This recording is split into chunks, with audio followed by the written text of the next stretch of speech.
Rzepecki, as the founder and CEO of Social Bicycles. You may have noticed a pretty big change on the city streets over the last few years. Parking being removed, bike lanes going in, a really radical transformation of infrastructure. And you may have also noticed more people riding bikes. From 2007 to 2011, there was a double of commuter cycling in New York City. But what's happening now is really taking it one step further.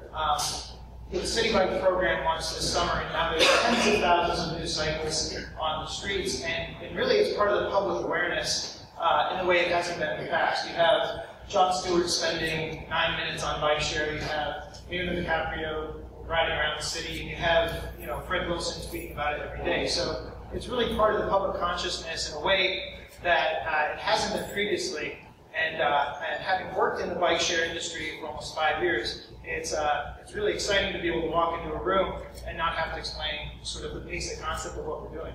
So, that said, it's been around as a concept for a few decades, bike sharing, and has already undergone several iterations of the technology. So it began with these sort of white bike programs that people would paint bikes and put them on the streets for unrestricted public use. And remarkably, that never worked. The bikes were stolen, they were vandalized, and in every case, they were thrown into a large body of water. So they moved on to the next iteration of the technology, which was a simple coin deposit system like you would see at a grocery store with a shopping cart. And so you put in your coin, you take out the bike, you ride it around, and get your coin back. That was an improvement, but things didn't really start to take off until the model, the third generation model, which is a station and these individual docking points emerged. The first of these systems came around 2005 and were launched in France. And the industry really took off starting in 2007 when Paris launched the lead, which is what's pictured here.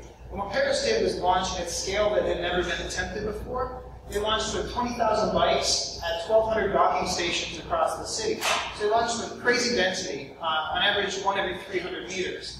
And they did so at an incredible program cost of $140 million, which was paid for by the outdoor advertiser JCDecaux. So they launched big. And people probably think of Paris as like some bike riding mecca, with people riding bikes with baguettes and flowers in their basket. But it never was really that case. They had very low cycling adoption up until the lead launch. So, like New York, they had 1 or 2% mode share until they launched the system. Then, boom, overnight, tens of thousands of new cyclists, people biking everywhere, connecting with Metro. Really a new transportation system overnight. So, it worked. The world saw it worked. Every urban planner in the world says we need to have one for our city.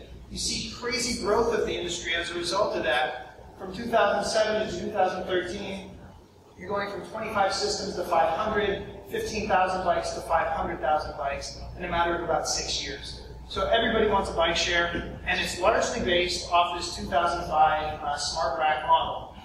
So how does this work? Typically there's an RFID chip on each bike, there's an RFID reader at each docking point, and then those docking points are all wired up to a central kiosk that handles the user interaction and the backhaul to the server.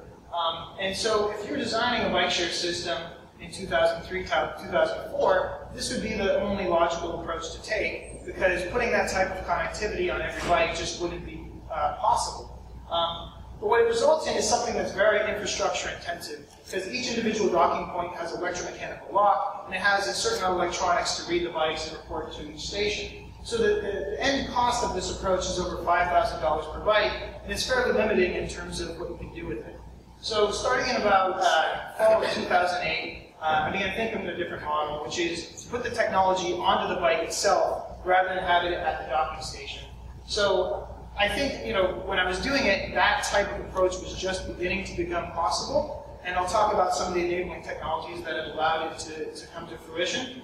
But if you really think about now and going forward, this should be the right approach, where you can have the connectivity on each individual bike, and you can have a lock that is integrated into the bicycle. And so that's what we have here, both on screen and in front of you in the room. We started off with a lock that was sort of an attachment to any bike, but after going through that for a while, we decided, hey, let's design and build our own bike too, because that's really what's needed when you're doing a public bike share system. So we have our own custom bike. It's very durable. It's got security fasteners on all the removable parts. It has an integrated front basket, integrated rear lock, front and rear lighting, a shaft drive transmission, adjustable seat, all these sort of bells and whistles. And again, the lock is actually welded to the frame and is very secure. And we've designed the lock and electronics and everything that makes it work. So what does this mean actually for the user? You can find and book a bike through the web, through the mobile, and through the bike itself. So you say you're sitting at your desk, you see a bike, you see a map of bikes nearby, you select it, you book it, and you have up to 15 minutes to walk to the bike and unlock it. Same thing with the mobile. If you're going out with friends and you're in between places, you can see which bike is nearby, book it through the phone, it'll be waiting for you when you get there. When you get to the bike then, the PIN code is then at the bike, you enter your 4-digit PIN to release the bike. And I should note you're using the same 4-digit PIN each time, just like you would the ATM, because the bike has received your reservation. And, you know, as it happens, my phone dies probably at least once a day. And so if you need to book a bike without a smartphone, you can actually enter your account number and PIN code in the same interface and interact with the bike and serve it directly. At that point, you can unlock the bike, ride around the city, and then find a rack near your final destination and lock up. And that whole trip is recorded in real time through the GPS and cell connection on the bike. And when you're done, you can actually see that trip, you can see your statistics, and you can share that out on Facebook, Twitter, and on the Social Bicycles Network itself. So, like I said, I think this is the future of where this technology is going, where this industry is going. And it's only because in the last 5 years there's been some developments in enabling technologies. One is that there's much lower cost MDM hardware connectivity. So the first unit we built was in 2010, and at that point we paid for a Motorola module. We paid $115 for that part. Now a number of the mature players left the space, and a number of lower cost Chinese products are available, where you should be able to get a wireless 3G module for less than $30 per unit. Same thing with the connectivity. In 2010. 2008, 2009, 2010, most of the mobile carriers weren't really embracing M2M, and you know, they would often funnel you to either partners that had big margins or to their retail data sales, which obviously didn't make sense. But now both Verizon and AT&T have emerging devices labs and are trying to do everything they can to bring more connected devices on board. And you have connectivity costs that's less than $5 per device per month. And I said, you know, projecting this forward, I think we're going to see another order of magnitude leap, where you're going to see the hardware itself being sub $10 and the connectivity just being a few dollars per year as we sort of embrace some of the open spectrum and white spaces technologies. And what that means is going forward, you know, just like this drop in price enabled our application, another large drop in price enables many other types of connected devices that come online. The next is pretty self-evident, smartphone adoption. This is the same sort of shot at the Vatican in 2005 versus 2013. And if you're designing a bike share system in 2003, 2004, not everybody's walking around with this rich interface in their pocket. So of course you have a walk-up kiosk that people need to interact with the bikes. Well, now most of the time people do have these interfaces in their pocket.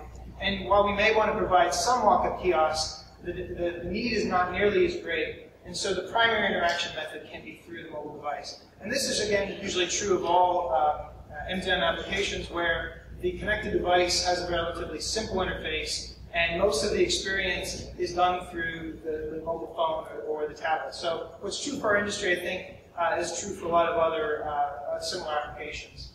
Another one is sort of our own internal process has been really changed by 3D printing.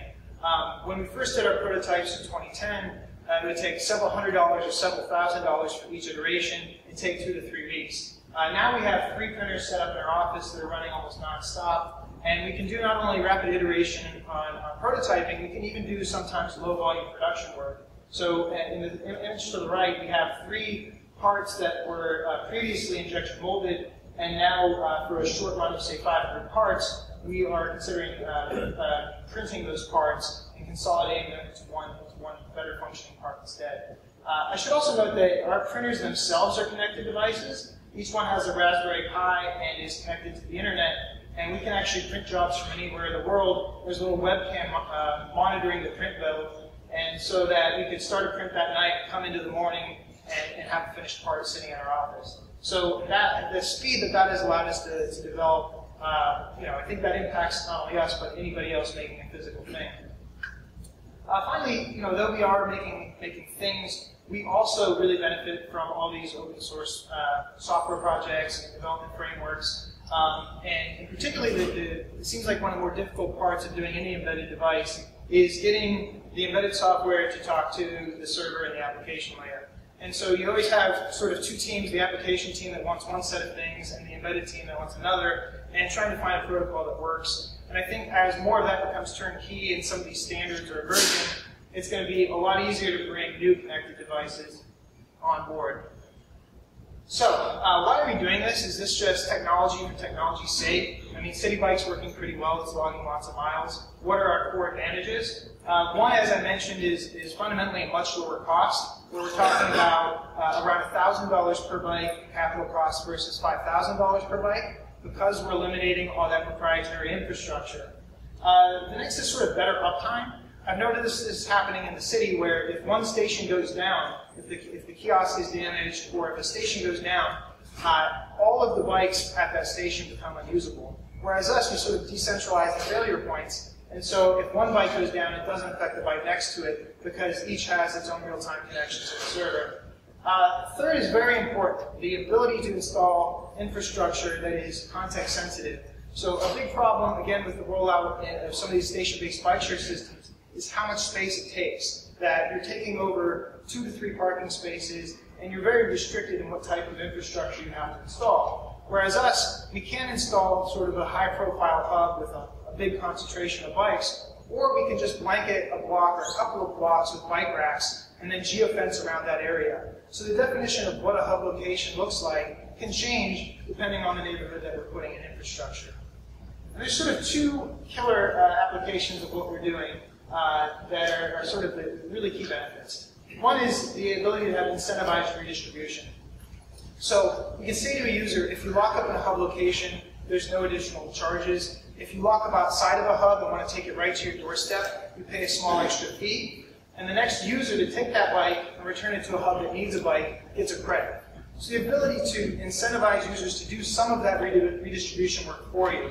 And I know in our industry, up to 20% of their budget, their operating budget, is just moving bikes around. So as much as we can put a dent in that and reduce the amount of redistribution needed by the staff, it makes a huge impact in where this type of systems can be rolled out.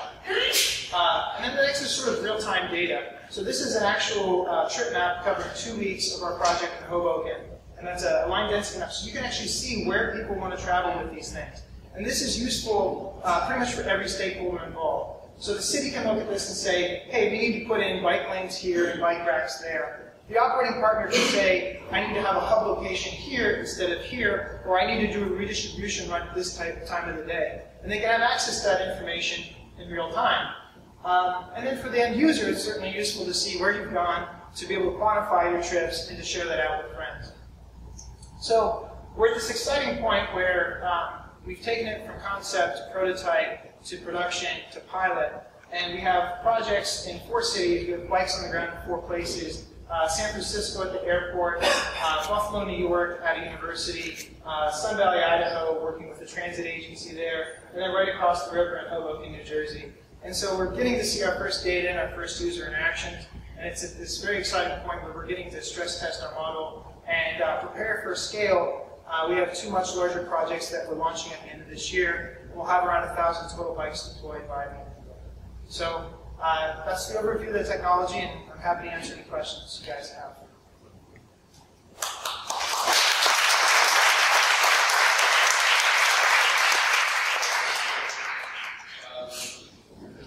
So your business model is to partner with cities, right? This publication space can be disaster, customized, partners with private companies like Related, for example. How do you think about how you build a business around this? Sure, there's 2 kind of ends of the spectrum of this market. One is being the sort of corporate campus, university, more high security environments. And And that's really what Zagster, for example, is targeting, these private implementations. And at the other end of the spectrum, we have these municipal fleets. And so there's more price sensitivity for those campus solutions, but maybe a faster path to market. And on the other end, it's sort of a longer city process to go for a municipal system, but if you get it, you're talking about a much bigger scale. And what our product is doing is coming in at a price point that is a little more than just buying a bunch of bikes, but providing a full-featured system that's comparable to any station-based bike share system. So I just booked the bike while I was talking. So the idea is we can serve both ends of the marketplace. We can serve both the private deployment to the small fleets, and we can serve the sort of high end of the market that are used to $5,000 to $6,000 per bike share systems at a much lower price point. And so we won contracts for the city of Tampa and the city of Phoenix, and those are the two larger markets that we're addressing. And are the contracts in Tampa and Phoenix that would be sort of branded bikes as well, or are they going to have a sponsor? But yeah, so sponsorship is definitely a big part of the model. In pretty much every city that's launched, both to subsidize the capital cost and the ongoing operations. So yeah, we're actually hunting pretty actively for sponsors for those markets. I should also point out that we are not end operators. We partner with other businesses that do the local operations. So we are fundamentally a technology company that enables, that's providing the platform that enables all these applications. Very cool. Questions?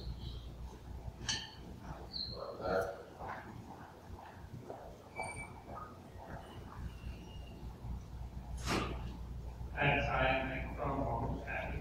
I'm trying to understand how long does it take for you to capture this data, evaluate it in real time, and what are you using for drawing this?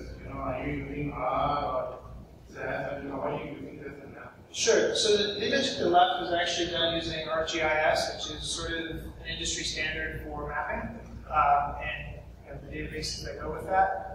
We are looking to automate this process, so this was done by one of our staff members, pulling it from our database and bringing it into that software. But the next step is actually building these analytics tools into our platform, so any of our operators or partners can generate these maps themselves.